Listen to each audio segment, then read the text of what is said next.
Oh my God!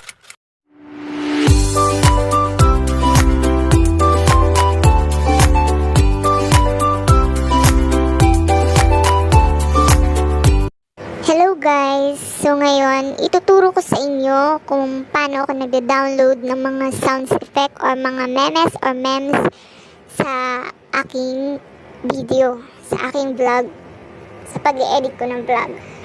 So, simple lang naman ang ginagawa ko. So, punta tayo ng YouTube. Yan. Then, mag-search tayo ng mga sounds effect. Halimbawa, ito, yan, magic sounds effect. And, pili tayo. So, ito, halimbawa ito. Ito na lang. Yan. So, ang gawin natin, itong share. Pindutin natin yan, yung share. Then, lalabas yan. Then, dito tayo sa copy link. Yan. And then, back tayo sa home. Punta tayo ng Google Chrome. And so, ito, i-search natin yung YouTube or YT. Yan. YouTube to MP3 converter.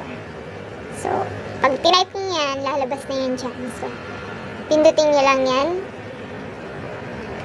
So, ganyan ang lalabas, guys. So, pinindot nyo yan.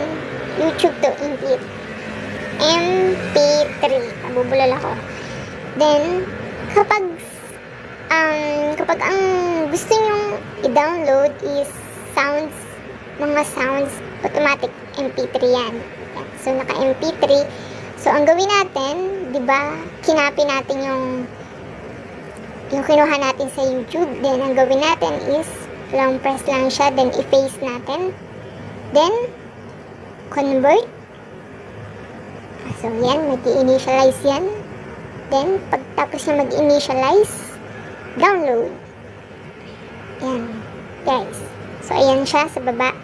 Ayan, makikita nyo, ayan, may mga lumalabas na ano. So nakita nyo yan sa baba. Ayan, open lang natin. Pero pag in-open natin yan, automatic yan. Naka-cancel na siya. Nakapasok na siya sa files natin. So, ayan na. So, back tayo sa home. Punta tayo sa files. My files.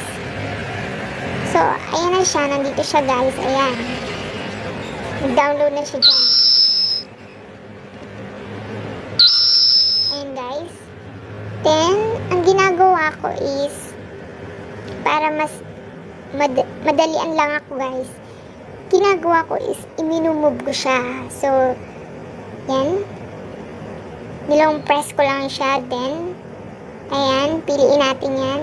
So, lagyan natin ng check.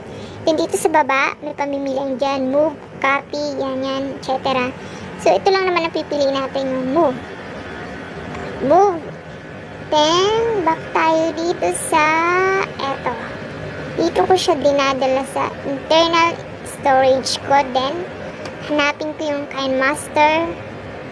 Yan. So, dito ako sa export. Dito ko siya imove. Ayan, guys. So, ang dami ko ng, ayan, ang dami na nakasave dyan. Hindi pa pala. Kunti pa pala. So, yan. I-move natin siya dyan para pag mag-e-edit tayo sa KineMaster, nandun na siya mismo sa KineMaster. Okay, move. So, eto na siya, guys. Ayan na, nakikita niyo ba? Ayan. So, ayun, guys, nandun na siya. So, tingnan natin siya sa KineMaster kung nandun na yun. Then, eto. Ayan, KineMaster. Listin natin. So, ang gawin natin is ito. Ayan. Then, pili lang tayo ng kahit na anong video sa ano natin.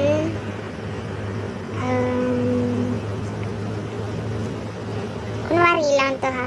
Kunwari lang yan guys. Yan. Para lang, paano natin.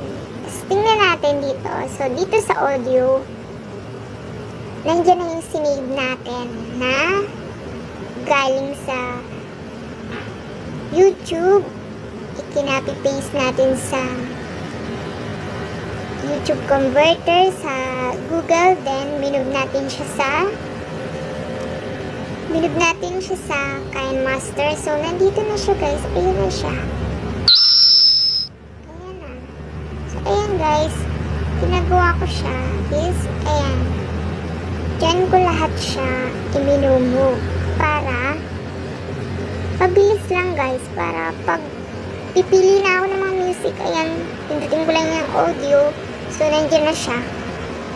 Ayan, nakasave na siya. So, yun lang guys. Sana may natutunan kayo sa aking tutorial. Sana nagets nyo. Napakadali lang naman niya. Diba? Parang, una, punta lang kayo ng YouTube. Search nyo lang yung sounds effect na gusto nyo.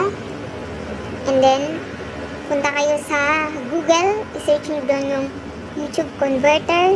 And doon nyo i-paste yung kinapi nyo galing sa YouTube. Then, i-move nyo lang siya sa KineMaster. Ganun lang guys.